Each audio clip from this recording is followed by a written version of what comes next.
చేస్తే ఆయన కత్తి పుట్టుకున్నాడు. తర్వాత పెన్ తీసుకున్నాడు. ఓకే, అంతే. సో దాన్ని ఎలా చూస్తారు మీరు? కత్తి పట్టుకున్నవారు కాబట్టి దాన్ని మీరు ఎలా భావించారు ఆ రోజున? ఏం భావించాను, చాలా కోపం రచిపోతాడు పిల్లడు, ఏదో ప్రజలకి ఏదో చేస్తాడని చెప్పి అనుకున్నాను నేను. అంటే అప్పుడే ఊహించారు మీరు, కత్తి ఏదో చేస్తున్నాడు, కత్తి పట్టుకున్నాడు, ఏదో చేస్తాడు అనుకున్నాను. మరి పెన్ను పట్టుకున్న దానికి ఏమనుకున్నారు? అది చదువు తక్కువే వస్తుంది అనుకున్నాను. పెన్ను పట్టుకు వెనక రెండోసారి కదా చదువు.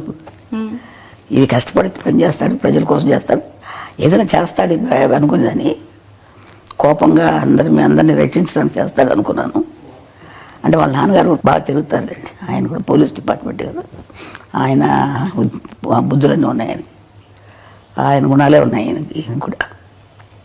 కొంచెం తిరగటం, కోపం అన్నీ ఉన్నాయి. ఆయన కూడా అట్లా తిరిగేవారు.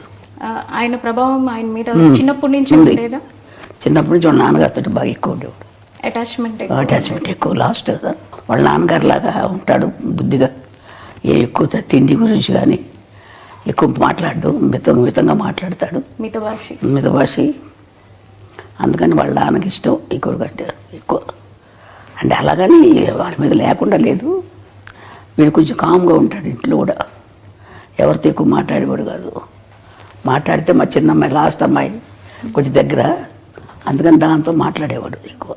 చిన్నప్పటి నుంచి పవన్ కళ్యాణ్ గారు పుస్తకాలు ఎక్కువగా చదువుతూ ఉండేవాళ్ళ? ఎక్కువ స్కూల్కి వెళ్ళేది ఒకరు లేదు. కొంచెం ఇంటర్మీడియట్ 10th క్లాస్కి 8th క్లాస్కి వచ్చేటప్పుడు వాళ్ళ అన్నయ్య క్లాస్ మేము లైబ్రరీ ఉంటే బుక్స్ లైబ్రరీ, ఆ బుక్స్ చదువుకుంటూ ఉండేవాడు, ఎక్కువ చదివేవాడు. ఎందుకు ఎక్కడికి వెళ్తే చదువుతున్నానమ్మా అనుకునేవాడు, అనేవాడు అంతే.